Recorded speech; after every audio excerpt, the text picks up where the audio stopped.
August 13, 1945. 11:23 a.m. Korean airspace. 850 caliber machine guns explode to life. Tracers rip through the morning sky at 2,800 feet per second. The first Japanese fighter disintegrates in a ball of orange flame, pieces of wing and fuselage scattering across the Korean countryside like burning confetti. Before the wreckage even hits the ground, the American pilot is already shifting his gun sight to the second target. Another burst, another fireball, another enemy aircraft tumbling toward Earth.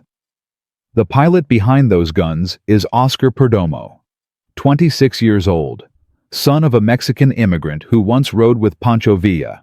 9 combat missions, 0 kills. In the next 4 minutes, he will shoot down 5 Japanese aircraft. He will become the last pilot in American history to achieve ace in a day status. He will charge an armed enemy fighter with 0 ammunition remaining. And he will do it all in an aircraft that military experts once dismissed as too heavy, too slow, and too ridiculous to ever succeed in combat. The aircraft painted on his nose shows a baby in a diaper, chomping a cigar, wearing a derby hat, clutching a rifle. They called it Lil May's Meat Chopper. By the time this day ends, everyone will understand why.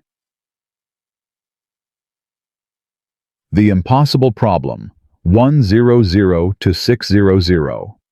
To understand what Oscar Perdomo accomplished that morning, you need to understand the problem that nearly cost America the Pacific War.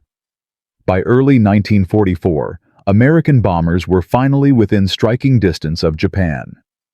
The Boeing B-29 Superfortress represented the most advanced bomber ever built. 4 engines, pressurized cabin, remote-controlled gun turrets, a range of over 3,000 miles. These flying fortresses could reach Tokyo from bases in the Mariana Islands and rain destruction on Japanese industry. There was just one problem. The B-29s were getting slaughtered. Japanese fighters would climb to 30,000 feet and tear into the bomber formations with terrifying effectiveness. Without fighter escort, the superfortresses flew alone into hostile skies, and they paid the price in blood. Mission after mission returned with fewer aircraft. Crews watched their friends spiral down in flames over enemy territory.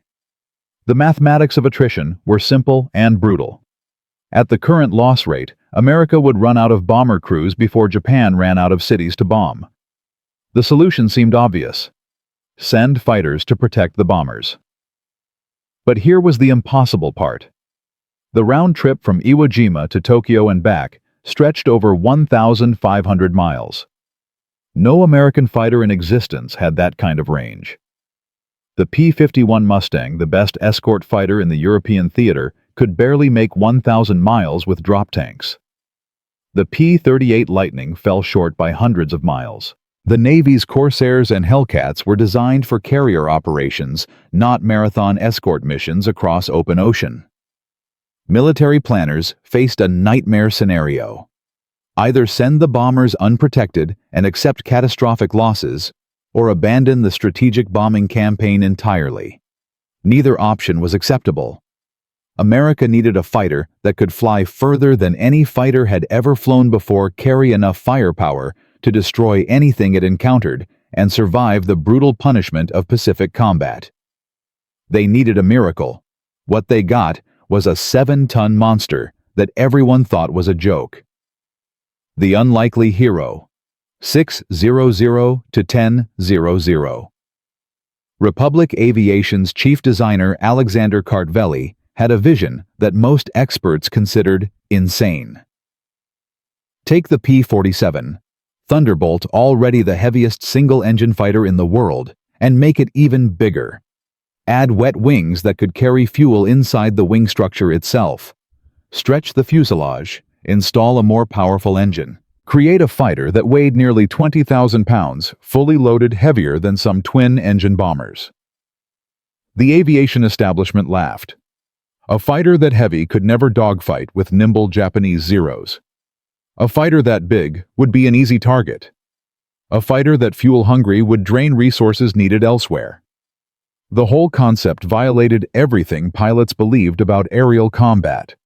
Fighters were supposed to be light, fast, agile. The P-47N was none of those things. Kartveli ignored the critics. He understood something that the doubters missed. In the Pacific, theater range mattered more than maneuverability. Firepower mattered more than climb rate. Survivability mattered more than everything else combined. A pilot who could fly 2,000 miles, destroy his targets, and return home alive was infinitely more valuable than a pilot in a nimble fighter who ran out of fuel over the ocean. The P-47N emerged from Republic's factory in late 1944. It was ugly. It was massive. It carried over 1,200 gallons of fuel when fully loaded with external tanks. It mounted 8 Browning 50 caliber machine guns with 3,000 rounds of ammunition. Its Pratt & Whitney R-2800 engine produced 2,800 horsepower, enough to push the 7-ton beast past 460 miles per hour in level flight. Most importantly, it could fly escort missions that no other American fighter could attempt. The Army Air Forces assigned the new Thunderbolts to units preparing for the invasion of Japan. Among those units was the 57th Fighter Group, stationed on a tiny speck of coral called Ie-Shima, 4 miles northwest of Okinawa. Among those pilots was a quiet young man from East Los Angeles who had worked at the Pacific Milk Crate Company before the war. Oscar Perdomo had no idea that his aircraft would soon earn the most appropriate name in military aviation history. The meat chopper is born 1000 to 1500. Perdomo arrived on Ie-Shima in the summer of 1945 with the same expectations as every other replacement pilot. He would fly escort missions. He would strafe enemy airfields. He would burn fuel and drop bombs on targets that rarely shot back. The Japanese were hoarding their aircraft. Everyone knew it. Intelligence reports confirmed it. The enemy was saving thousands of planes for the expected invasion of the home islands, preparing for a final desperate defense that would make every previous battle look like a skirmish. American pilots joked that the Japanese had simply run out of planes to fight. For 6 weeks, Perdomo flew mission after mission without encountering a single enemy aircraft. 9 combat sorties, 0 engagements, 0 kills. The frustration mounted with each empty sky. He named his P-47N after his infant son Kenneth, waiting back home in Los Angeles. The nose art depicted little Kenny as a cigar-chomping tough guy in a derby hat clutching a rifle. Lil May's meat chopper. The aircraft was called a tribute to a baby who would hopefully never know the horrors his father was witnessing. The meat chopper had yet to chop anything. That changed on August 13, 1945. Mission 507-35 launched 53 Thunderbolts at dawn. 15 turned back with mechanical problems or navigation errors. The remaining 38 droned northwest across the East China Sea, crossed the Korean coastline, and approached the city that would later become Seoul. Then the radio crackled with words that sent adrenaline surging through every pilot in the formation. Bandits. Many bandits. 50-plus contacts rising to intercept. The Japanese 22nd and 85th Sentais had scrambled everything they had. Nakajima Ki-84 Franks, Japan's best fighter aircraft. Ki-43 Oscars, even a pair of obsolete biplane trainers that had somehow found themselves in exactly the wrong piece of sky. For the first time in weeks, the Americans would have something to shoot at. Oscar Perdomo selected the 3 trailing fighters from the enemy formation and pushed his throttle forward. Standard tactics. Hit the rear aircraft first. The leaders would not know they were under attack until their wingmen started burning. The distance closed. 2,000 yards. 1,500. 1,000. At 800 yards, Perdomo centered his gun sight on the nearest Ki-84 and pressed the trigger. The meat chopper finally had something to chop. First blood. 15:00 to 20:00. The first burst caught the trailing Ki-84 exactly where Perdomo aimed, engine cowling, cockpit. The Japanese fighter shuddered, belched black smoke, and began a death spiral toward the Korean countryside, 8,000 feet below. Perdomo did not watch it fall. He was already shifting to the second target. The Ki-84 Frank was no easy prey. Japanese pilots called it the Gale. Allied intelligence had classified it as one of the few enemy fighters capable of challenging American air superiority on equal terms. Faster than the legendary Zero, better armed, capable of climbing with aircraft that had dominated Pacific skies for 2 years. None of that mattered when 850 caliber machine guns found their mark. The second Ki-84 tried to break right. Too slow. Perdomo held the trigger down and watched tracers converge on the fleeing aircraft. Hits sparkled across the fuselage. A section of wing separated. Part of the tail assembly tore away. Then flames erupted from the fuel tanks, and the fighter became a tumbling fireball. 2 kills in less than 60 seconds. The third Japanese pilot dove for the deck and escaped into the chaos below. Perdomo let him go.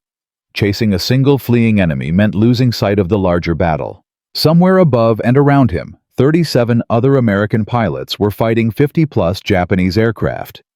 He pulled the Thunderbolt into a climbing turn, scanning for threats. The morning sun made identification difficult. Aircraft twisted and dove in every direction. Smoke trails marked the paths of damaged machines. At least 3 parachutes drifted below. Then he spotted movement at 800 feet. 2 aircraft in close formation. Biplanes. Canvas-covered relics from another era. Yokosuka K-5Y Willows training aircraft that had no business being anywhere near a combat zone. It did not matter. They wore Japanese markings. Perdomo rolled inverted and dove. The biplane saw him coming and broke formation. Perdomo selected the closer aircraft and opened fire. The engagement lasted 3 seconds. The Willow caught fire, spiraled right, and impacted the Korean landscape in a column of black smoke. 3 kills. The son of a man who rode with Pancho Villa was becoming an ace. But the morning was far from over. Cliffhanger 2000 to 2200. Perdomo climbed above the clouds, searching for friendly aircraft. His ammunition counters showed significant depletion. 3 kills had consumed nearly half his rounds. The meat chopper still had teeth, but they were getting shorter. What he found above the clouds made his blood run cold. 4. Nakajima Ki-84. Franks held the altitude advantage. They had seen the American Thunderbolt climbing through the clouds. They had positioned themselves perfectly. Sun behind them. Speed building. The textbook bounce that had killed hundreds of Allied pilots over the Pacific. Perdomo saw them at the last possible moment. 4 shapes diving out of the glare, growing larger with terrifying speed. He had perhaps 2 seconds to react. 2 seconds to make a decision that would determine whether his son Kenneth ever saw his father again. Most pilots would have dove for the deck. Most pilots would have tried to outrun the attackers. Most pilots would have followed every instinct screaming at them to flee. Oscar Perdomo did something that violated every rule of aerial combat. He turned into the attack. In Part 2, we will see how that impossible decision saved his life, how he achieved his 4th and 5th kills against overwhelming odds, and how he made the most insane choice of the entire Pacific War. Charging an armed enemy fighter with 0 ammunition remaining. The meat chopper was just getting started. Oscar Perdomo had done the impossible. 3 Japanese aircraft destroyed in under 2 minutes. The son of a Mexican immigrant, the factory worker from East Los Angeles, the pilot with 0 kills across 9 combat missions, had suddenly become a killing machine over the skies of Korea. But we left him in the worst position imaginable. 4 Nakajima Ki-84 Franks diving out of the sun.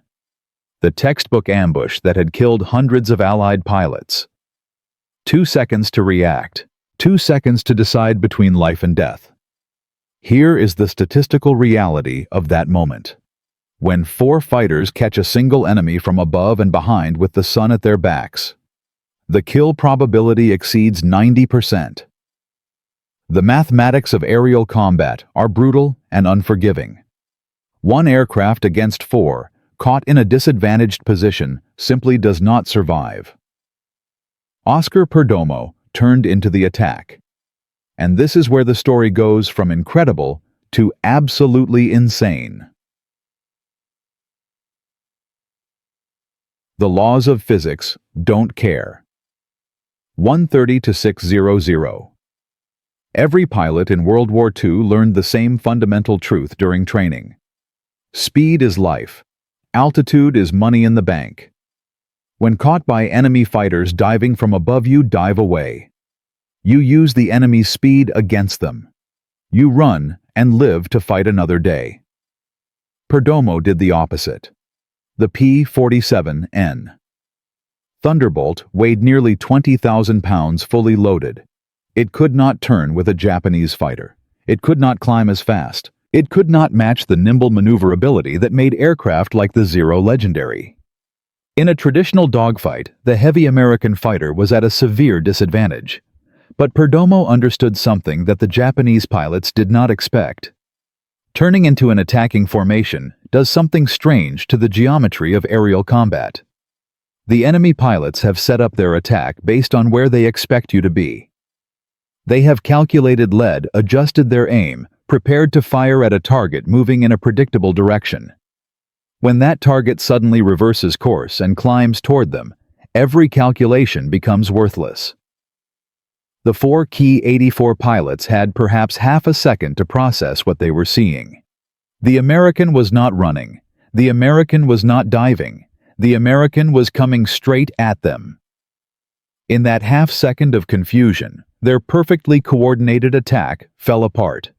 Perdomo rolled the Thunderbolt onto its back and pulled hard. The massive fighter groaned under the G-forces as he reversed direction. The Japanese fighters, their diving speed carrying them forward at over 400 miles per hour, overshot below him exactly as he had planned. Now the geometry had changed completely. The hunters had become the hunted. Perdomo selected the trailing Ki-84 and opened fire. The Japanese pilot never saw the tracers coming. 50 caliber rounds tore through his engine cowling, shredding metal and machinery. The aircraft exploded in a ball of orange flame that scattered burning debris across the Korean sky. 4 kills. Oscar Perdomo had just become an ace. Not over months of careful combat. Not through dozens of cautious missions. In a single morning of concentrated violence, lasting less than 5 minutes. But his ammunition counters told a terrifying story. Running on empty, 600 to 1030. The remaining 3 Ki-84s scattered in different directions. One dove for the deck, one climbed toward the clouds. The third circled back looking for another attack angle. Under normal circumstances, Perdomo would have pursued. Under normal circumstances, he would have added to his kill count. These were not normal circumstances. His ammunition counters showed critically low numbers. Perhaps 30 seconds of firing time remained, maybe less. The 8 Browning machine guns had consumed nearly 3,000 rounds in less than 5 minutes of combat. The meat choppers still had teeth, but they were almost gone. Perdomo needed to find his squadron. He needed to begin the long flight home. 750 miles of open ocean stretched between Korea and Yashima. 4 hours of flying over water, where a single engine failure meant death. Every minute spent in combat burned fuel at 3 times the cruise rate. The mathematics demanded immediate withdrawal. But then he saw something that changed everything. At 3,000 feet, a P-47 was in desperate trouble. A single Ki-84 had latched onto its tail and refused to let go. The American pilot was jinking hard, throwing his heavy fighter through violent maneuvers, trying to shake the Japanese pilot who matched his every move. A second Thunderbolt was attempting to help, but the angles were wrong. Every time the wingman lined up a shot, his squadron mate flew into the line of fire. Perdomo watched for perhaps 2 seconds. 2 seconds to calculate the geometry.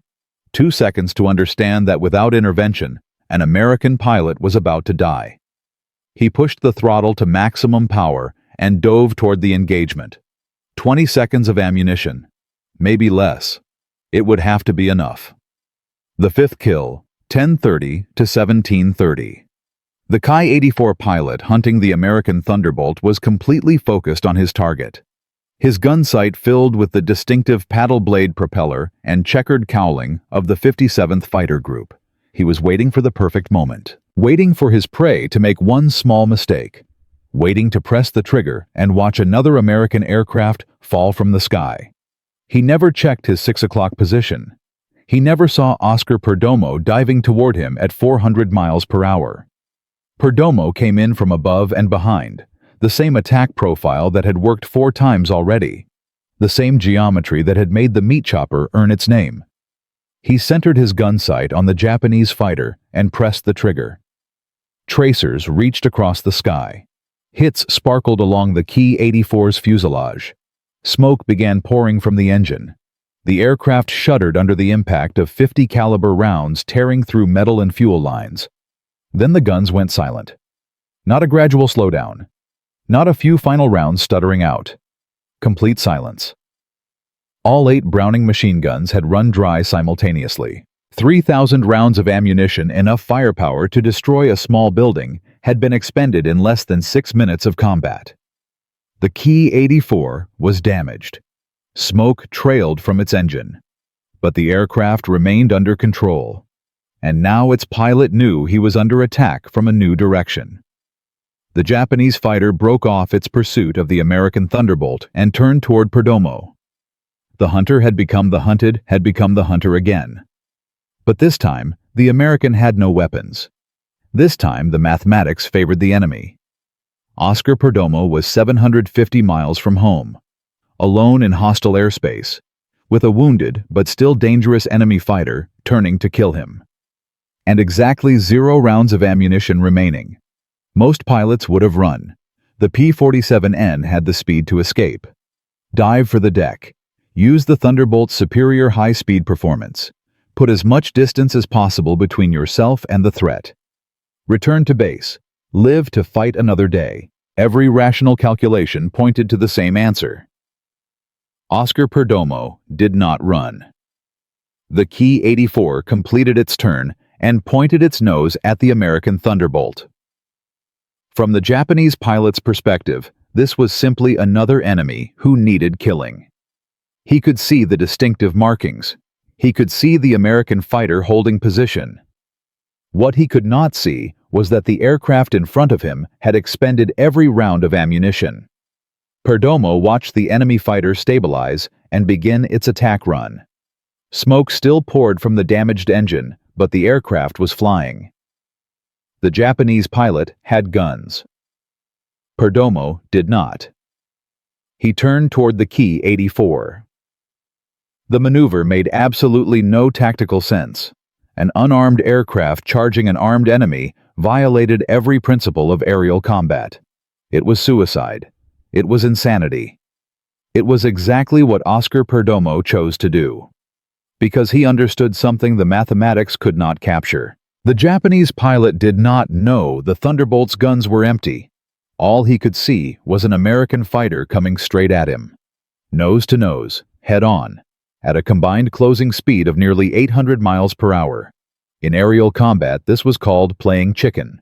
2 aircraft racing toward each other, neither willing to break away, both waiting for the other to flinch. The pilot who flinched first would expose his aircraft to a killing shot. The pilot who held course might die in a mid-air collision. The Ki-84 pilot flinched. With his engine trailing smoke and an apparently armed enemy boring in for a head-on pass, the Japanese pilot broke right. He abandoned his attack run. He chose survival over aggression. He made the rational decision. Perdomo followed. He turned inside the Japanese fighter. He maintained the illusion of an offensive posture. His empty guns pointed at the enemy aircraft again and again, each time, forcing the Ki-84 pilot to react defensively. The deception was brilliant, and it was working. Perdomo keyed his radio and called for help. Somewhere in the chaos over Korea, American pilots heard the transmission. One of their own was in trouble, engaged with an enemy, needed assistance. The response was immediate. The killing blow. 1730 to 22. 00. Perdomo continued his deadly dance with the Ki-84 for 90 seconds. Turn and counter-turn. Dive and climb. The massive Thunderbolt maneuvered like its pilot still had ammunition to spend. The Japanese pilot, confused and increasingly desperate, could not understand why the American was not shooting. Eventually, he would figure it out. Eventually, he would realize his opponent was bluffing with an empty hand. Eventually, the deception would fail. The help arrived before that moment came. A second P-47N dropped out of the clouds at full power. The pilot had seen the engagement. He had understood the geometry. He had positioned himself for a clean shot, while Perdomo kept the enemy focused in the wrong direction. The Ki-84 focused entirely on the Thunderbolt that had been chasing it for the past 90 seconds, never saw the new threat approaching from above. 850 caliber machine guns opened fire simultaneously. The Japanese fighter disintegrated under the concentrated barrage. Wings separated from fuselage. The engine tore free and tumbled toward Earth. What remained of the aircraft scattered across the Korean sky in a cloud of burning debris. 5 kills. Oscar Perdomo had achieved something fewer than 100 American pilots accomplished during the entire war. He had become an ace in a single day. The last pilot in United States history to earn that distinction. His 4th and 5th kills would later be confirmed by gun camera footage. Intelligence officers would review the film frame by frame, documenting each burst of fire, each hit, each aircraft destroyed. The footage would show the final engagement in detail. Perdomo attacking the Ki-84. Perdomo's guns running dry. Perdomo chasing an armed enemy with an empty aircraft. The killing blow delivered by his squadron mate. The 5th kill belonged to Perdomo. Without his initial attack, the American Thunderbolt being pursued would have died.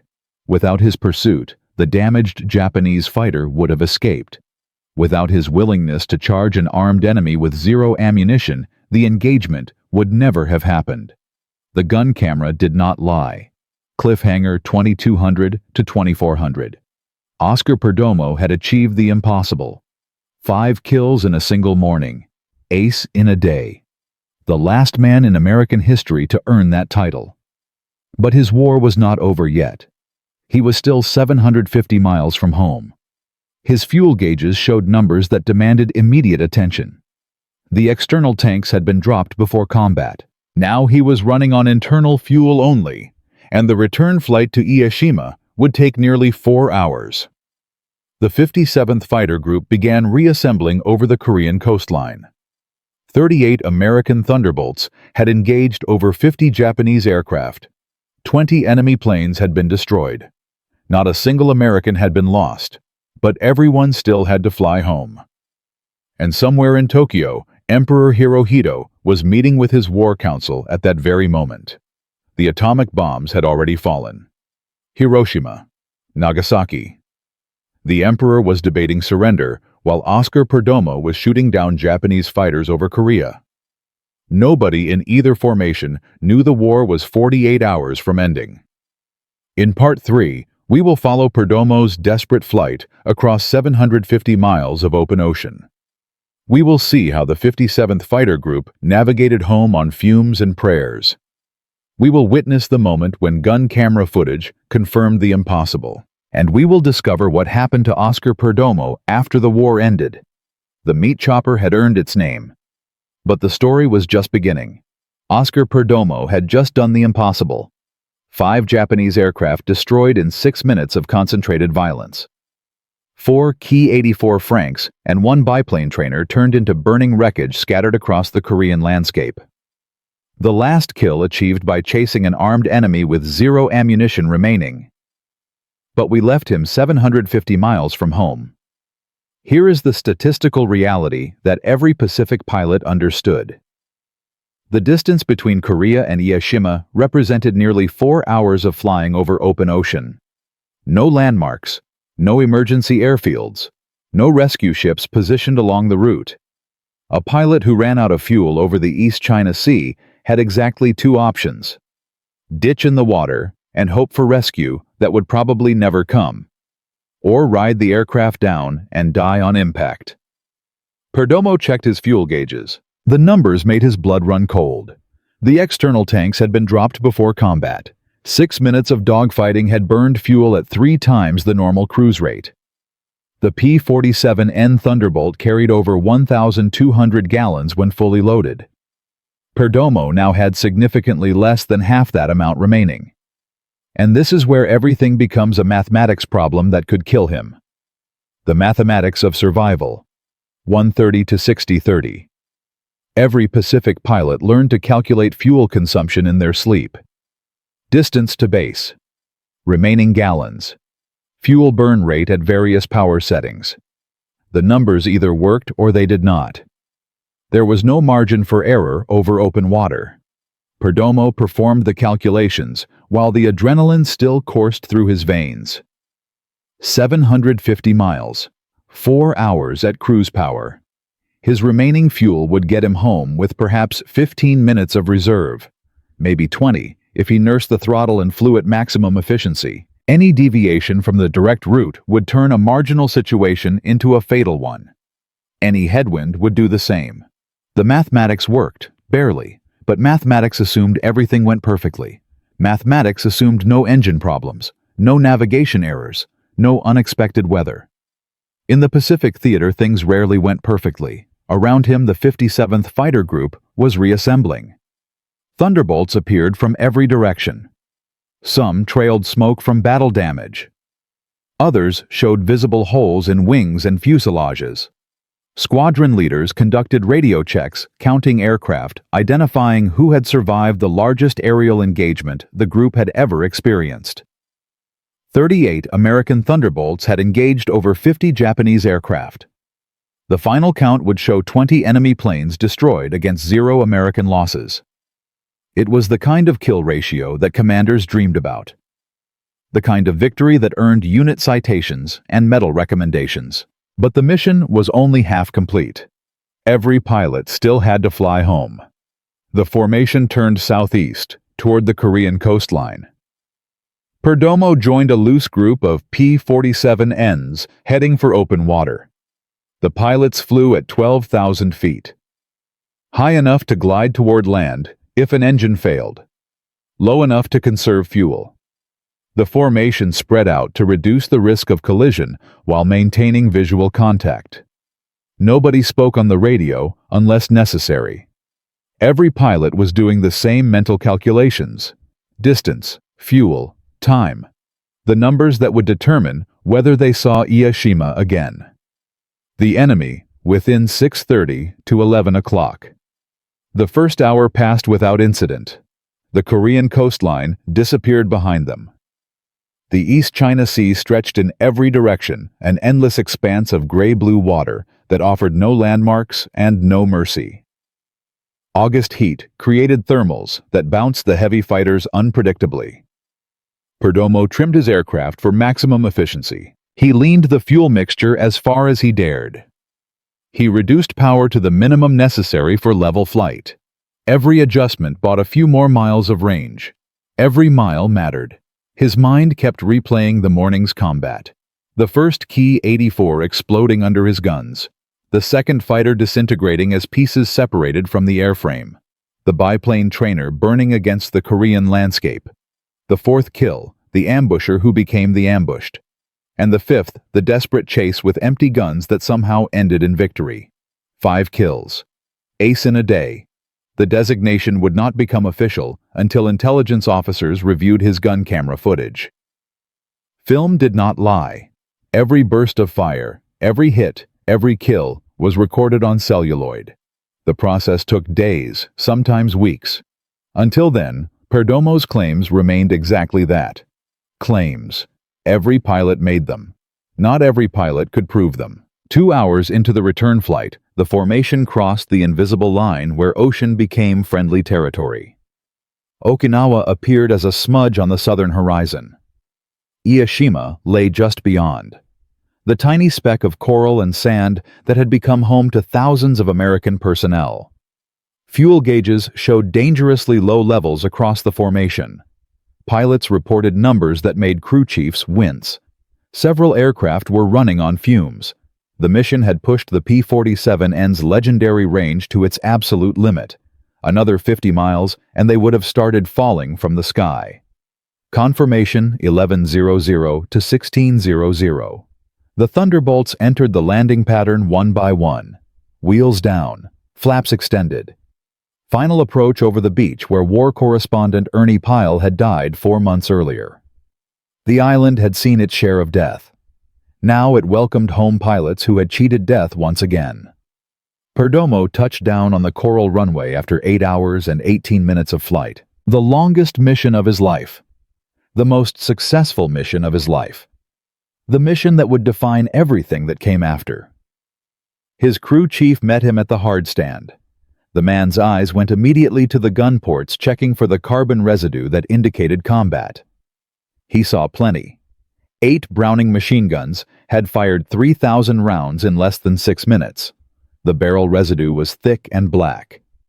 Then the crew chief looked at Perdomo's face and knew something extraordinary had happened. The debriefing room filled with pilots still wearing flight suits, still smelling of sweat and aviation fuel and cordite. Intelligence officers moved between them, collecting initial reports, asking questions, cross-referencing claims. 20 Japanese aircraft destroyed.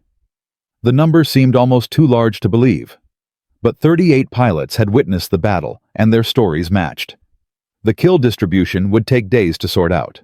Perdomo sat in a metal folding chair and recounted his morning. 5 enemy aircraft, 4 fighters, 1 trainer. The intelligence officer's pencil moved steadily across the form. Name, unit, mission number, times, locations. Each engagement described in detail. Initial claims filed. Confirmation pending gun camera review. The film arrived at the intelligence section that evening. Technicians threaded the footage into projectors and watched the morning's combat unfold, frame by frame. Perdomo's camera had captured everything. The first Ki-84 taking hits, catching fire, spiraling down. The second fighter disintegrating under concentrated fire. The Willow trainer burning against the Korean landscape. The 4th kill. The ambush that failed. And the 5th. The damaged Ki-84 that Perdomo had attacked, chased, harassed, until his squadron mate could deliver the killing blow. The 5th kill. Controversy, 16:00 to 20:00. The 5th kill presented a problem. Perdomo's guns had run dry before the final Ki-84 was destroyed. His gun camera showed the damaged aircraft, showed the pursuit, showed the desperate maneuvering of an unarmed Thunderbolt chasing an armed enemy. But the killing burst had come from another pilot's guns. Intelligence officers debated the credit. Standard procedure awarded kills based on who inflicted the lethal damage. By that measure, the 5th victory belonged to someone else. The other pilot had pressed the trigger. The other pilot's rounds had torn the Ki-84 apart. But war was rarely that simple. Without Perdomo's initial attack, the Japanese fighter would have destroyed the American Thunderbolt it had been pursuing. Without Perdomo's pursuit, the damaged enemy would have escaped. Without his willingness to chase an armed enemy with empty guns, the engagement would never have happened. The intelligence officers made their decision. All 5 kills credited to First Lieutenant Oscar Perdomo. The reasoning was straightforward. He had created the situation. He had maintained the pressure. He had kept the enemy defensive until help arrived. The fact that another pilot delivered the final blow did not diminish his contribution. It enhanced it. 5 confirmed victories in a single day. Ace in a day. The designation placed Perdomo in exclusive company. Fewer than 50 American pilots had achieved the same feat during the entire war. Names like Chuck Yeager, Pappy Boyington, legends of aerial combat who had earned their place in history through extraordinary skill and courage. Now Oscar Perdomo's name would join theirs.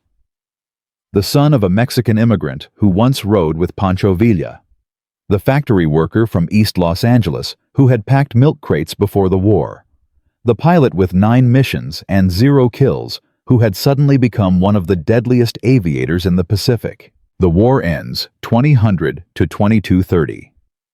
The next morning, August 14th, 1945, the 57th Fighter Group prepared for another mission. Pilots checked their aircraft. Crew chiefs loaded ammunition. Intelligence officers briefed targets. The war machine continued because nobody had told it to stop. Another mission. Another 8 hours over open ocean. Another chance to find the enemy and kill him. Then the radio crackled with news that changed everything. Emperor Hirohito had announced Japan's surrender. The atomic bombs had done their work. Hiroshima, Nagasaki. 2 cities vaporized in nuclear fire. The emperor had made his decision while Oscar Perdomo was shooting down Japanese fighters over Korea. While 38 American Thunderbolts were engaging 50-plus enemy aircraft in what would become one of the last aerial battles of World War II. The war was over. Oscar Perdomo would never fly another combat mission. His 5 kills on August 13th would stand forever as the final ace in a day achievement in United States military history.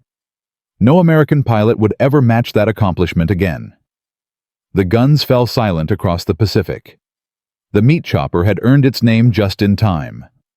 Cliffhanger 22, 30-2400. 2 days after the surrender announcement, Perdomo witnessed something that few American pilots ever saw. Japanese aircraft approaching Ieshima. Not to attack, not to fight, to surrender. Mitsubishi G4M. Betty bombers painted entirely white. Their red rising sun insignias replaced with green crosses. They carried the first Japanese representatives to coordinate their nation's capitulation.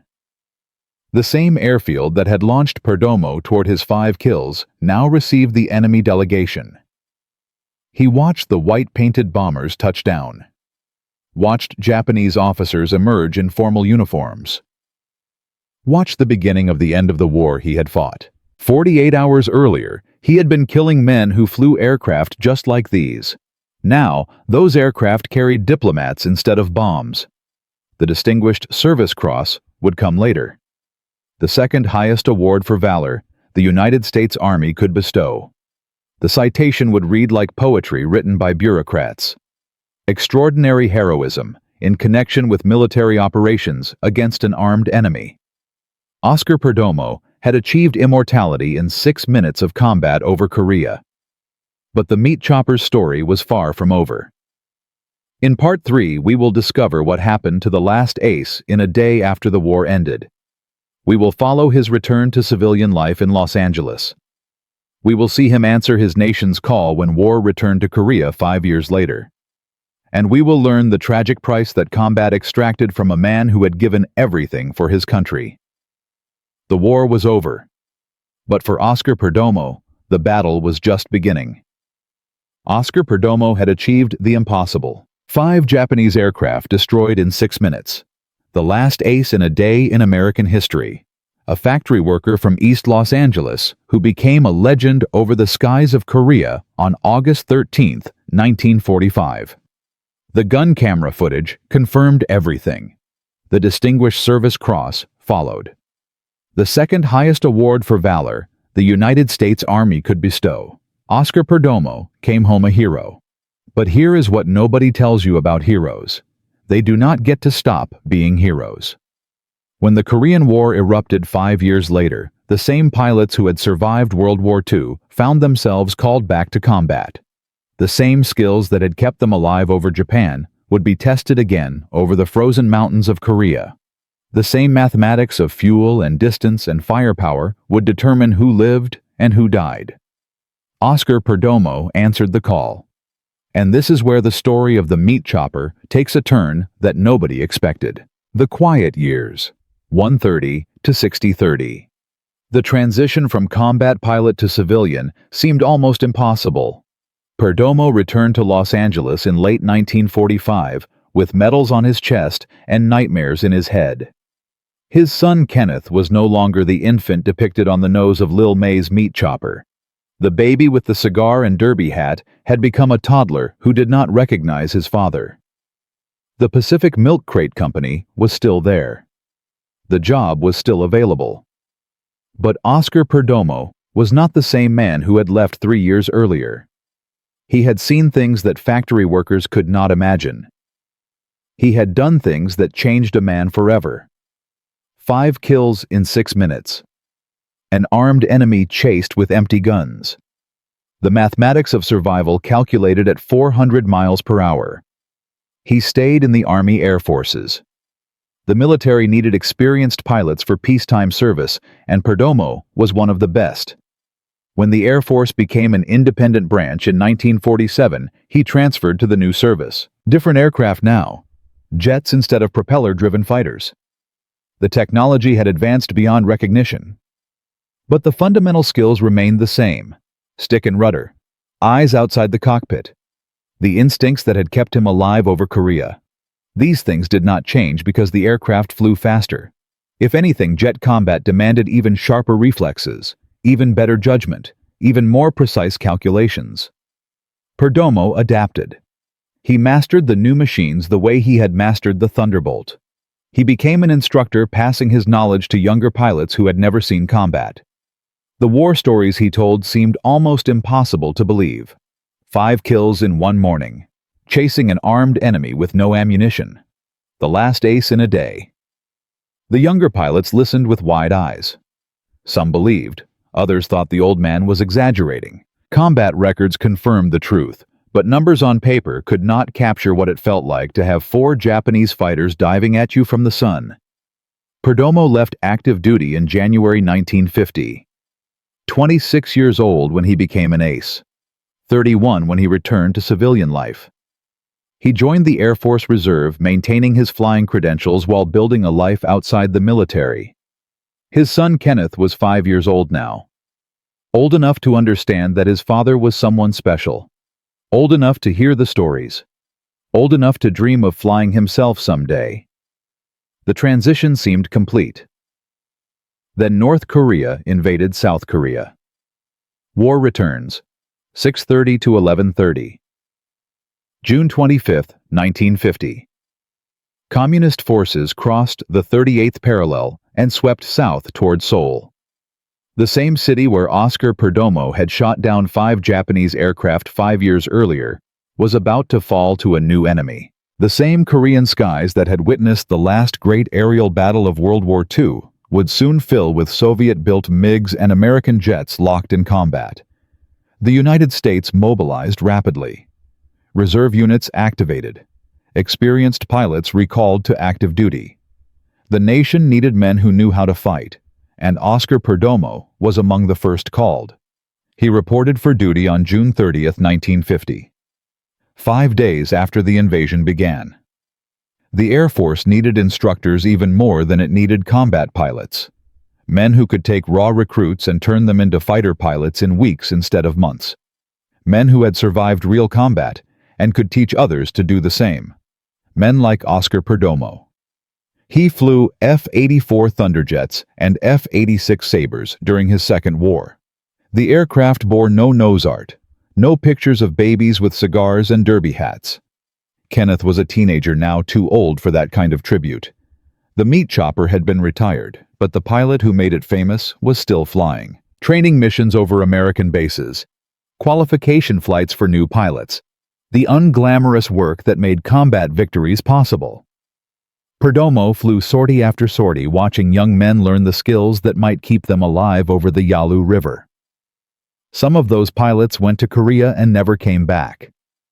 Perdomo heard the names, saw the casualty reports, watched talented young aviators disappear into the fog of war that had nearly claimed him 5 years earlier. The mathematics of combat had not changed. Speed plus firepower plus skill still equaled survival. The pilots who lacked any of those qualities paid the price. The Korean War ground on for 3 brutal years. Over 36,000 Americans died. Thousands more returned wounded.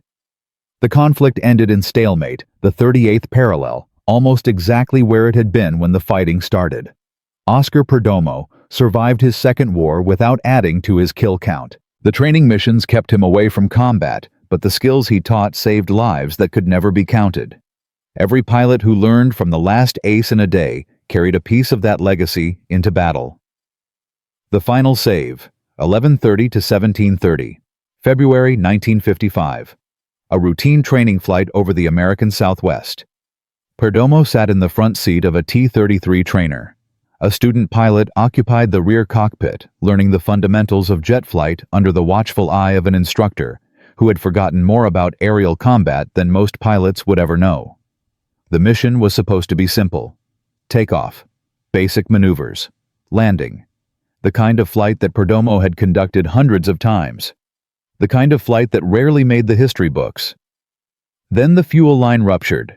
Aviation gasoline began pouring into the cockpit.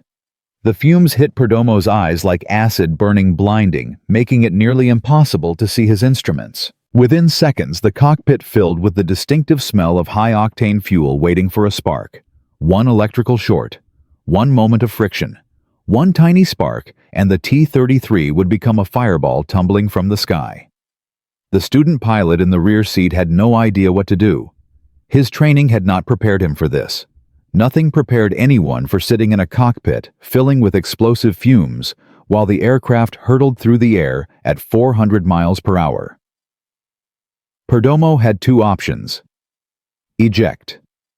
Punch out of the aircraft and let it crash.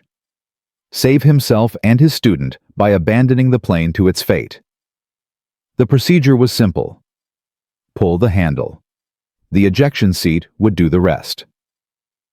Most pilots would have ejected. The mathematics demanded it.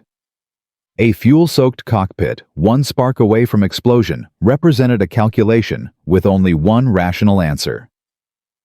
Get out. Survive. Live to fly another day. Oscar Perdomo did not eject. The man who had charged an armed enemy fighter with zero ammunition remaining. The man who had turned into 4 diving attackers instead of running. The man who had calculated the odds and chosen courage over mathematics a dozen times before.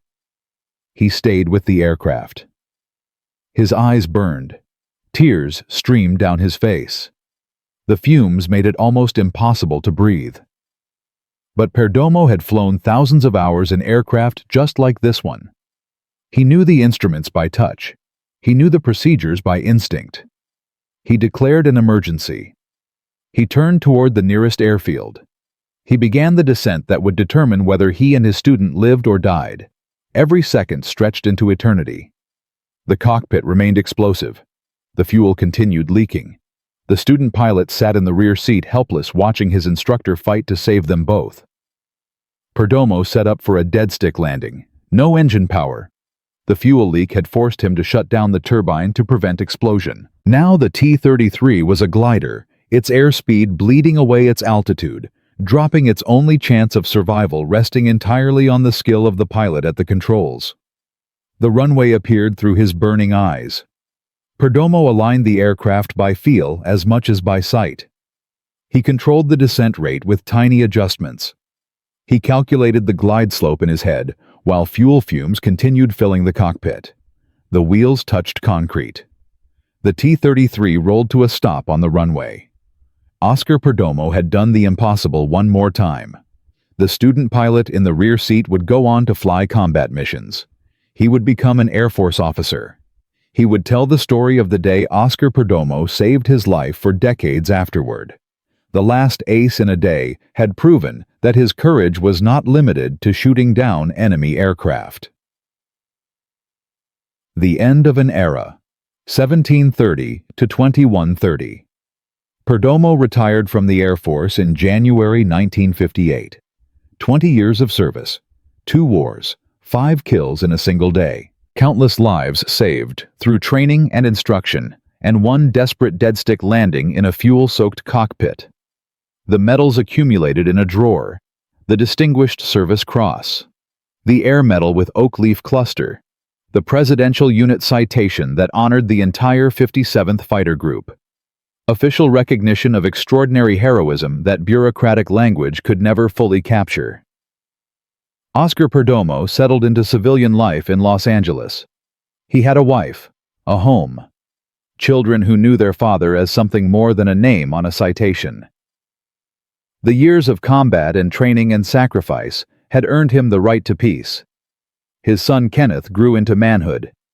The baby whose face had decorated the nose of Lil May's meat chopper became a young man who heard his father's stories and dreamed his own dreams of flight. The legacy of the last ace in a day seemed destined to continue into the next generation. The 57th Fighter Group's records remained in military archives. Gun camera footage preserved the morning of August 13, 1945, in grainy black and white. Intelligence reports documented the largest aerial engagement the group had ever experienced. 20 enemy aircraft destroyed against 0 American losses. Historians began writing about the final days of World War II, the atomic bombs that ended the conflict. The surrender ceremony on the USS Missouri, the millions of lives saved when the invasion of Japan never happened. Oscar Perdomo's name appeared in the footnotes. The last ace in a day. A statistical curiosity from the final hours of the greatest war in human history. But statistics could not capture what he had done. 5 kills in 6 minutes. An armed enemy chased with empty guns. 4 diving fighters defeated through audacity and skill. A fuel-soaked cockpit brought safely to Earth through pure determination. The man who had achieved all of this deserved peace. Instead, he was about to face the one enemy that courage could not defeat. Cliffhanger 21. 30-24-00. Oscar Perdomo had given everything to his country, his youth, his courage, his willingness to face death again and again when mathematics said he should run. The nation had honored him with medals and citations and a place in the history books. The last ace in a day. A title that would never be taken from him. An achievement that would stand forever. But what happened to the man behind the legend? What happened to the factory worker from East Los Angeles who had ridden a 7-ton Thunderbolt into history? What happened to the father who had named his aircraft after his infant son? In Part 4, we will discover the tragic price that Oscar Perdomo paid for his place in history. We will learn what happened to his son Kenneth. We will understand why the meat chopper's final chapter remains the most heartbreaking story of the entire Pacific War. The war had ended 30 years earlier, but for Oscar Perdomo, the worst was yet to come. Viet Phon Bon Phon, cuối kịch bản video lịch sử quân sự thế chiến, hai yêu cầu 2.500 đến 3.000 từ thời lượng đọc Voice AI, 18 đến 22 phút. Cấu trúc chi tiết như sau. Cấu trúc fan 41. Recap cộng hook tiếp nối 150 đến 200 từ 1 đến 1,5 phút. Tóm tắt hành trình 70 đến 90 từ ý tưởng để intro đến thử nghiệm đến pasted 16 năm 18 architected final military history script segment with emotional narrative arc. The user wants me to write part 4, the final part of a military history video script about Oscar Perdomo and the P-47 meat chopper story. This is the concluding part that needs to cover 1. Recap plus hook 150 to 200 words. 2. The fate of the character after war 550 to 650 words. Emotional, what happened to him. 3. Technical legacy. Long-term influence 600 to 700 words. 4. Lessons and deeper meaning 550 to 650 words. 5. Final unexpected revelation 400 to 500 words. 6. Strong conclusion plus call to action 250 to 300 words. Total 2,500 to 3,000 words. Based on the original transcript. I know Oscar Perdomo's son, Kenneth. Chris Mitchell. Perdomo died in Vietnam on May 5, 1970. Oscar Perdomo died on March 2, 1976, at age 56. He suffered from alcoholism after his son's death. His ashes were scattered over the Pacific Ocean. The Commemorative Air Force maintains a flying P-47N replica of Lil May's meat chopper. This is the tragic ending part. I need to write this in a compelling emotional way while following the structure provided. Let me write this part in English following the dramatic storytelling style established in the previous parts. Part 4. The final chapter. Recap plus hook 000-130. Oscar Perdomo's journey defied every expectation. A factory worker from East Los Angeles, the son of a Mexican immigrant who rode with Pancho Villa. 9 combat missions without a single kill. And then on August 13, 1945, everything changed. 5 Japanese aircraft destroyed in 6 minutes. An armed enemy chased with 0 ammunition. The last ace in a day in American military history. He survived World War II. He answered the call when Korea erupted. He saved a student pilot's life by landing a fuel-soaked aircraft through sheer determination. The Distinguished Service Cross. The Air Medal. The Presidential Unit Citation. Major Oscar Perdomo had earned every honor a grateful nation could bestow. But here is the twist that nobody expected. The man who had defeated Japanese fighters, cheated death over the Pacific, and built a legacy that would last forever, was about to face an enemy that courage could not defeat. Because sometimes the price of glory is paid in ways that medals cannot measure. The cost of war. 130 to 60-30. Oscar Perdomo retired from the Air Force in January 1958 with 20 years of service behind him. The transition to civilian life should have been simple. He had a wife, a home in Los Angeles, children who knew their father as a hero. The nightmares that haunted most combat veterans had faded with time. The memories of burning Japanese aircraft and empty ammunition counters and 750-mile flights over open ocean had become stories rather than terrors. He had earned peace. His son Kenneth had grown from the infant on the nose of Lil May's meat chopper into a young man. The baby with the cigar and derby hat was now old enough to understand what his father had accomplished, old enough to appreciate the sacrifice, old enough to dream his own dreams of service. Kenneth chose to follow in his father's footsteps. The Vietnam War was consuming American lives at a terrifying rate when Kenneth enlisted.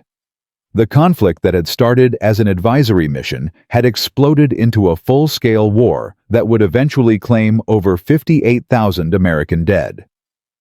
Helicopters had replaced Thunderbolts. The jungle had replaced the Pacific. But the mathematics of combat remained unchanged. Some men came home, others did not.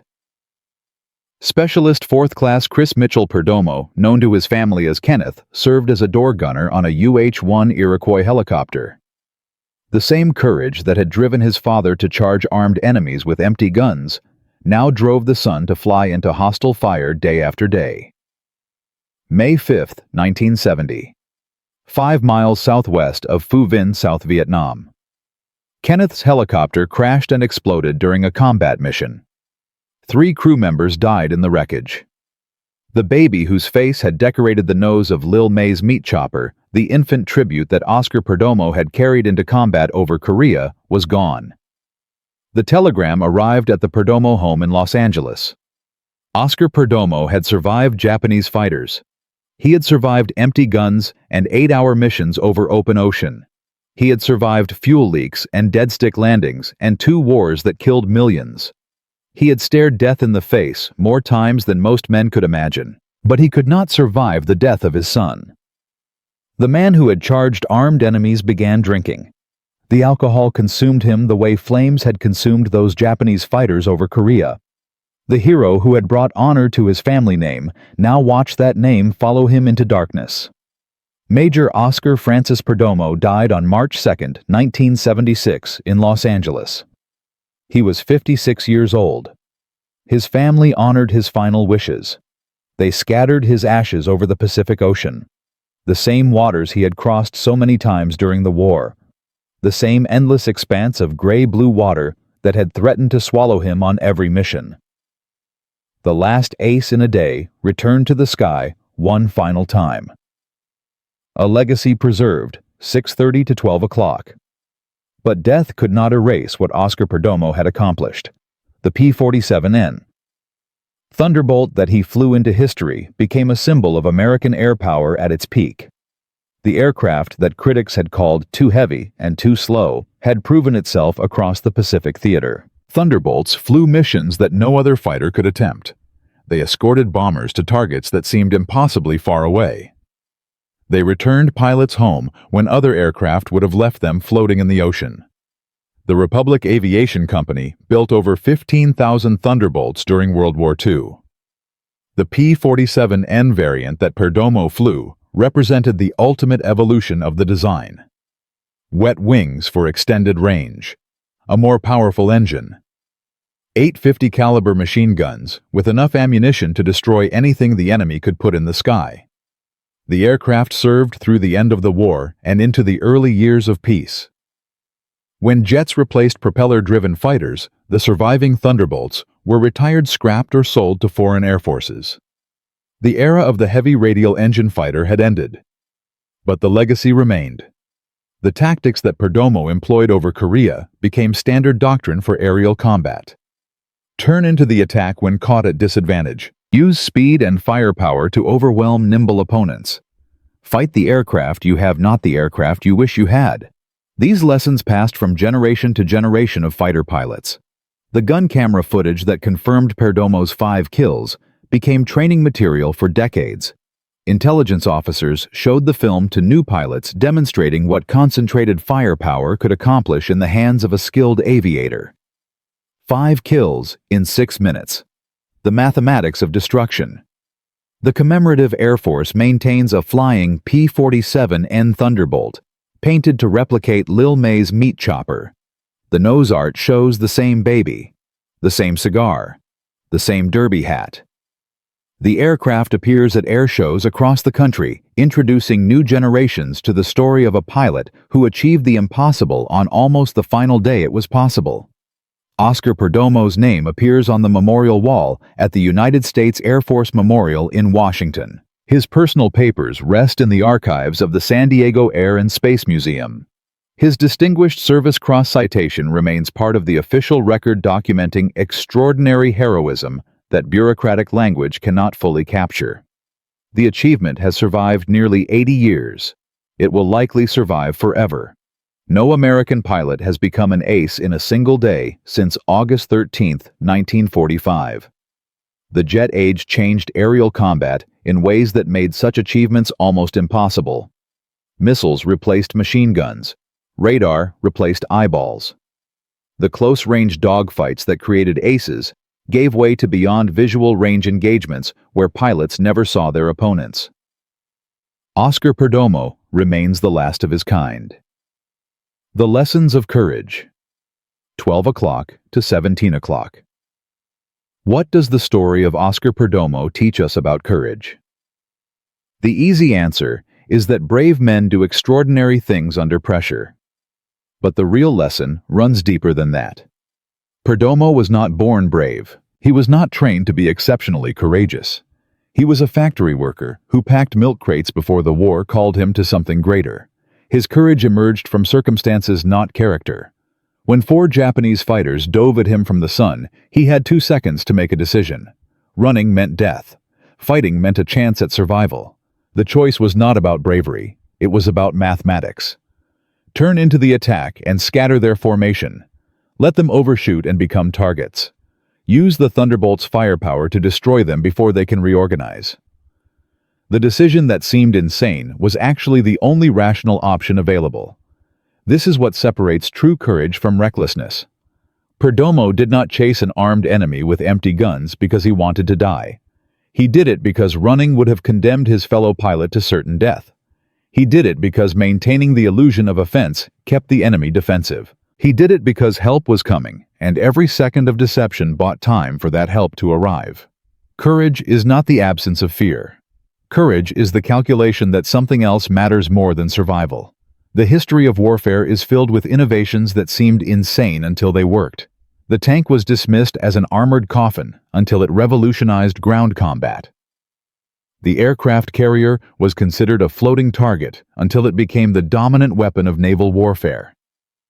The atomic bomb was theoretical impossibility until it ended World War II in 2 flashes of nuclear fire. Innovation requires someone willing to be called crazy. Oscar Perdomo did not invent the P-47N. He did not design the tactics that made it effective, but he demonstrated what the aircraft could accomplish in the hands of a pilot willing to push beyond conventional limits. He proved that a 7-ton fighter could outfight nimble opponents through audacity and firepower. Every fighter pilot who followed learned from his example. The final revelation, 1700 to 2100. There is one detail about Oscar Perdomo's story that most histories leave out. The 5 kills he achieved on August 13, 1945, occurred 48 hours before the Japanese surrender. When Perdomo was shooting down Ki-84 Franks over Korea, Emperor Hirohito was meeting with his war council in Tokyo, debating whether to accept the terms of the Potsdam Declaration. The atomic bombs had already fallen. Hiroshima was ash. Nagasaki was ruins. The Japanese military was split between those who wanted to fight to the last man and those who recognized that continued resistance meant national annihilation. Nobody in the skies over Korea knew any of this. Oscar Perdomo and the 37 other pilots of the 57th Fighter Group were fighting what they believed would be one of thousands of missions leading up to the invasion of Japan. They expected the war to last another year. They expected hundreds of thousands of American casualties. They expected to fly mission after mission until either they were killed or Japan was conquered. Instead, they were participating in one of the last aerial battles of the war. The Japanese pilots they faced that morning were also unaware. The 22nd and 85th Sentais had scrambled their aircraft to defend Korean airspace against American intruders. They did not know that their emperor was preparing to surrender. They did not know that the aircraft they were losing would never be replaced. They did not know that they were fighting in the twilight of an empire that had only hours left to exist. 20 Japanese aircraft fell from the sky that morning. Within 48 hours, the pilots who survived would learn that their war was over. The timing makes Perdomo's achievement even more remarkable. He became an ace on almost the final day it was possible to become one. A few hours later, a few days earlier, and the opportunity would never have existed. The Japanese aircraft would have remained grounded. The skies would have been empty. The meat chopper would never have earned its name. History turned on the timing of a single morning. Conclusion: 2100 to 2400. Oscar Perdomo's story contains everything that makes military history worth remembering. A common man thrust into extraordinary circumstances. A moment of decision that determined life or death. Courage that emerged from calculation rather than recklessness. And a price paid long after the guns fell silent when the son who had inspired a Noah's Ark tribute followed his father into combat and did not return. From a factory worker packing milk crates in East Los Angeles to the last ace in a day in American military history. From 9 missions without a kill to 5 victories in 6 minutes. From a 7-ton aircraft that experts dismissed as too heavy to fly to a legend that has survived 8 decades. Oscar Perdomo proved that greatness does not require extraordinary origins. It requires only the willingness to act when action matters most. To turn into the attack when every instinct screams to run. To chase an armed enemy with empty guns because a fellow pilot's life depends on maintaining the deception. The meat chopper earned its name on a morning when nobody knew the war was ending. The pilot who flew it earned his place in history through 6 minutes of violence that would never be repeated. His ashes rest in the Pacific Ocean he crossed so many times. His story lives on in archives and memorials, and in the flying replica that still carries his son's image across American skies. If you know another story like this one, a moment when ordinary courage changed history, share it in the comments below. These forgotten chapters of World War II deserve to be remembered. Subscribe if you want to discover more stories that the history books leave out. The men and women who shaped our world were not all generals and presidents. Some of them were factory workers and farmers and mechanics who found themselves in the right place at the right time with the courage to do what needed to be done. Oscar Perdomo was the last ace in a day. But his story reminds us that the first requirement for achieving the impossible is simply being willing to try. The meat chopper's guns have been silent for 80 years. The legend they created will echo forever.